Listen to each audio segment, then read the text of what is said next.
एक बात मैं ये कहना चाहता हूं कि कम से कम बनारस के लोग जो सबसे ज्यादा पढ़ते हैं, कुछ ऐसी किताबों को पढ़ें जिन किताबों से आप किसी सही अंजाम पे पहुंचे। और कितना भी बड़ा शख्स हो, कितना भी महान शख्स हो, अगर उसने झूठ किया है, उसने गलत किया है, तो उसके खिलाफ, उसकी जाती शख्सियत से नहीं, उसके बेवकूफी भरे विचार से, उसके एक शॉर्ट साइटेड नेट्स के खिलाफ आवाज को बुलंद कीजिए। ये नहीं होगा कि भारत में राम पे सवाल होगा, सीता पे सवाल होगा, लेकिन महात्मा गांधी से सवाल पूछते ही इस देश के अंदर लोग हमें ये कहेंगे, साहब ये तो हिंदू कट्टरवादी हैं, ये तो गोलवारकर के लोग हैं, ये गॉडसे के लोग हैं। माफ कीजिएगा, मुझे कोई फर्क नहीं पड़ता है।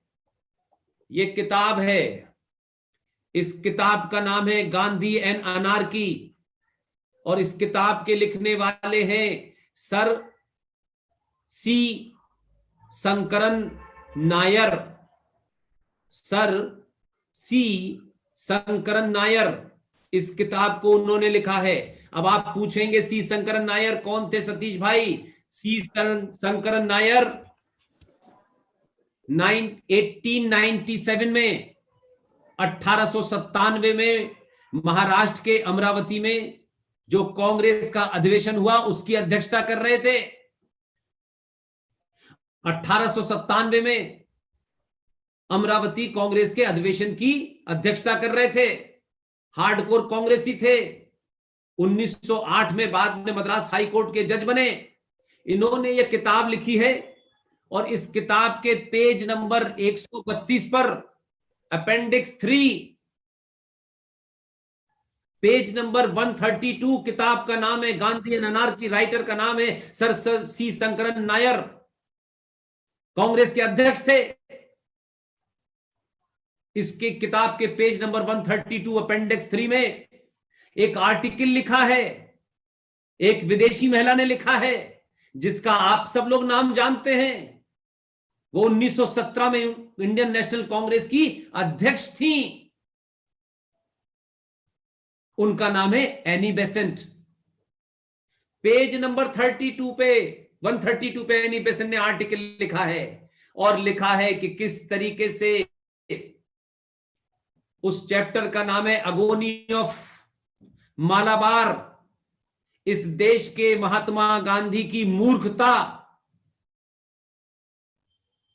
उनकी विजन कितनी छोटी, और कितने वो ज्यादा सोच नहीं सकते थे, जिन्हें हमने विजनरी बना दिया, जिन्हें हमने बना दिया कि दुनिया के महान महान आत्माएं वो होंगे, फ्रीडम फाइटर थे। बस उन्हें देश राष्ट्रपिता मानता है, माने, मुझे उस पर भी कोई विरोध नहीं है, लेकिन भाई उन पे बात नहीं होगी। एनी बेसेंट ने लिखा है कि 1921 में मोपला के अंदर हजारों हिंदुओं का कत्लेआम मुसलमानों ने किया, क्योंकि गांधी जी को, जिस टर्की को आज आप देख रहे हैं, उस टर्की के अंदर खिलाफत यानी खलीफा मींस अल्लाह की हुकूमत स्थापित करने के लिए भारत में ये अली बिरादरान आए हैं, जो उत्तर प्रदेश के रामपुर में वहां का एक एमपी है, जिसने वो वहां एक बहुत बड़ा यूनिवर्सिटी बनाई है जिसका नाम है मौलाना जौहर अली यूनिवर्सिटी। उन दोनों मक्कार मौलानाओं ने गांधी जी से कहा कि हमें इसकी सपोर्ट करनी चाहिए। गांधी जी ने किस अदूरदृष्टा के चलते, किस मूर्खता के चलते भारत के अंदर खिलाफत मूवमेंट को, यहां के मुसलमानों से कहा कि भारत के मुसलमान अगर खिलाफत मूवमेंट में हम उनका साथ देंगे तो ये मुसलमान खुश होंगे और इनका भारत के आजादी के आंदोलन में बढ़ चढ़ के हिस्सा लेंगे। 2021 में गांधी जी ने खिलाफत मूवमेंट को बिना सोचे समझे, कट्टरवादी मुसलमान जो लोग कुरान के पक्के मानने वाले थे, उनका साथ दिया, और मात्र 27 साल में देश मजहब के नाम पे पट गया। ये ऐसे अदूरदृष्टि आदमी को आप कहें वो महात्मा थे, उन पे बात नहीं होनी चाहिए। उनकी धज्जियां एनी बेसेंट ने इस किताब में उड़ाई है। ये किसी आरएसएस और विश्व हिंदू परिषद के आदमी ने नहीं लिखी है। ये अशोक सिंघल या गोलवारकर की किताब नहीं है, जिसको कह करके लोग आपको डराएंगे कि ये गोलवारकर के लोग हैं, गोलवारकर के लोग हैं। नहीं, अरे भैया, तुम्हारे लोगों ने भी लिखा है, सुन लो, तुमने अपने लोगों की किताब पढ़ाई नहीं। इसलिए मैं मानता हूं आज की चुनौती आपके सामने सिर्फ इतनी है कि सच को सच मानने की हिम्मत रखिए। मेरे पूर्वज अगर किसी परिवार का कोई सदस्य ऐसी काम में लिप्त है कि उससे मैं सहमत नहीं हूं, तो मुझे उसका विरोध करने का अधिकार होना चाहिए। सिर्फ ये नहीं कि नहीं वो मेरे हैं तो मैं नहीं करूंगा, मेरी जाति के हैं तो मैं नहीं करूंगा। मैं कहता हूं जाति का हो किसी का हो, जब आप राष्ट्र के प्रति समर्पित होंगे तो आपके अपने भी आपके खिलाफ खड़े होंगे, तो आप उनके खिलाफ भी हथियार उठाएंगे, आप उनके खिलाफ भी तर्क करेंगे। इसीलिए गीता को पढ़िए। और आपकी जानकारी के लिए मैं आपको खबर दे रहा हूं, बनारस के लोग हैं, इसे चर्चा करेंगे तो महज बात दूर तक जाएगी। 2011 में आपसे कुछ दूर संगम नदी पे स्थापित एक शहर है प्रयागराज, उस इलाहाबाद हाई कोर्ट में देश के जाने माने जूरिस्ट, बेहतरीन इंसान जस्टिस आर.एस. श्रीवास्तव 2011 में एक पीआईएल के माध्यम से जब यह मामला उठा कि गीता धार्मिक किताब, कोई मजहबी किताब नहीं है, इसे राष्ट्रीय ग्रंथ होना चाहिए, तो दुनिया भर के बड़े बड़े आलिम, मौलाना, कारी, हाजी, ये सब पहुंचे और क्रिश्चियन भी आए। और क्रिश्चियन तो ऐसे ऐसे थे जिनका नाम था संत रामलाल, ऐसे ऐसे भी आए थे। और चर्चा हुई कोर्ट में, महीनों चली, और उन्होंने कहा नहीं, ये गीता किसी मजहब की किताब नहीं है, किसी धर्म की किताब नहीं है, ये हिंदू मुस्लिम की किताब नहीं है, ये राष्ट्रीय ग्रंथ है।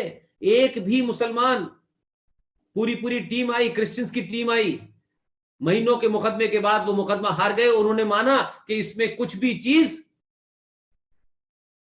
किसी रिलीजन की नहीं लिखी हुई है। और उस दिन के बाद, इलाहाबाद हाई कोर्ट के फैसले के बाद, गीता राष्ट्रीय ग्रंथ घोषित हो गया। लेकिन यह फैसले को जानबूझ के इस देश के मुसलमान और क्रिश्चियन ने सुप्रीम कोर्ट में चैलेंज नहीं किया। उनको लगा कि हम चैलेंज करेंगे तो देश भर में यह बन जाएगा, तो उन्होंने चैलेंज नहीं किया।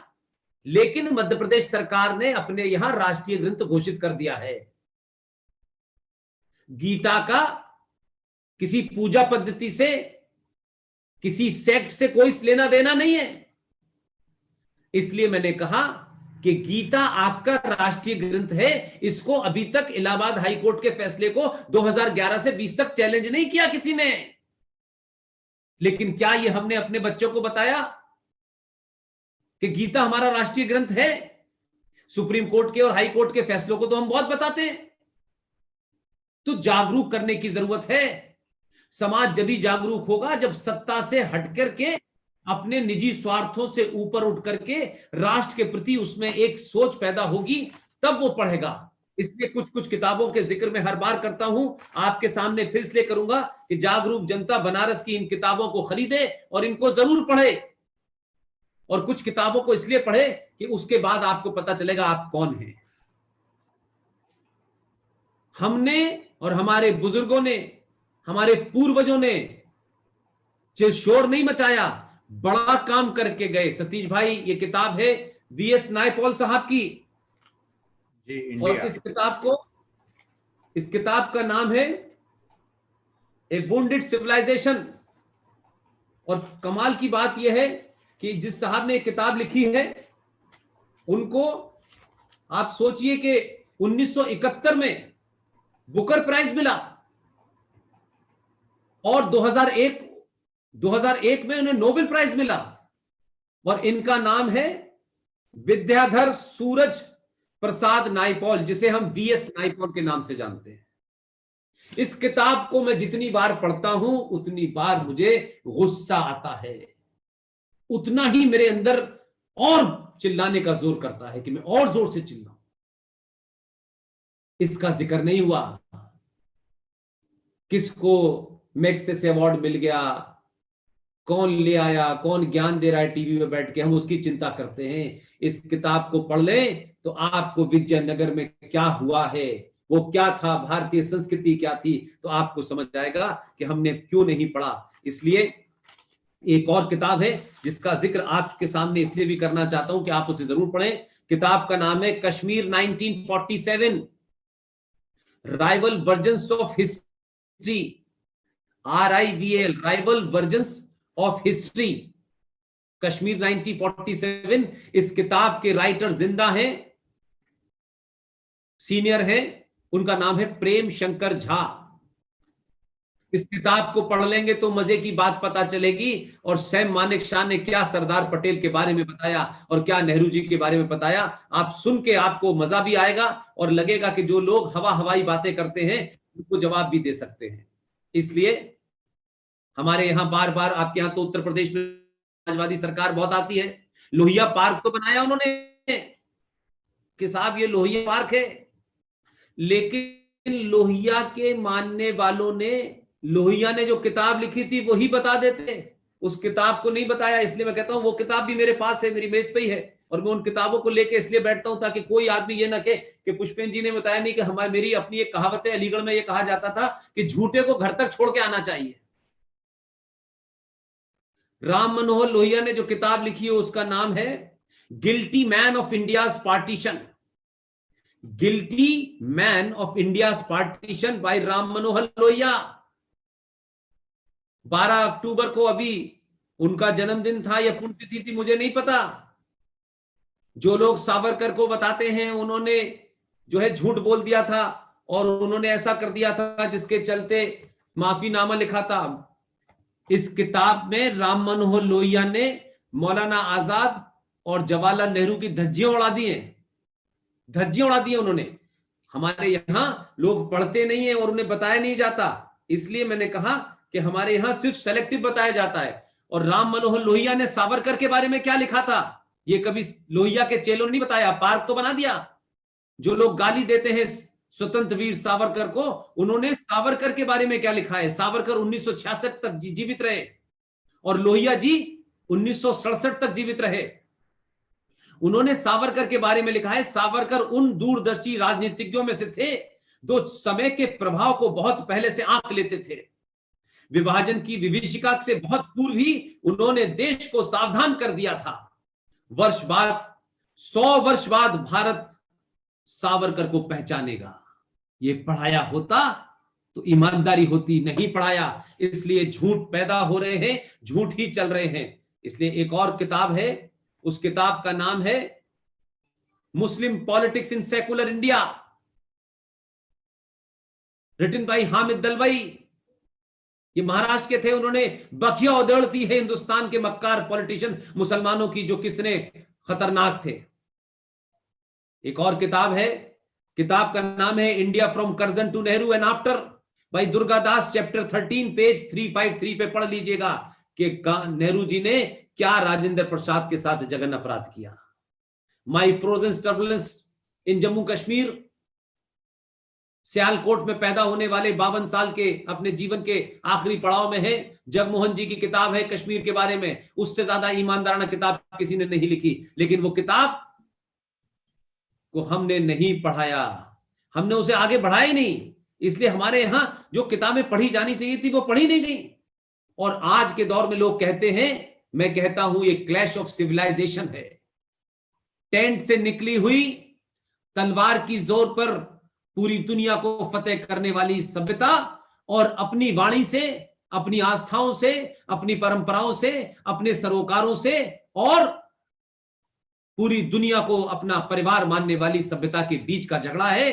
कुछ कहते हैं हमारी सभ्यता, हमारा मजहब ही सब कुछ है, और आप कहते हैं पूरा दुनिया हमारा परिवार है।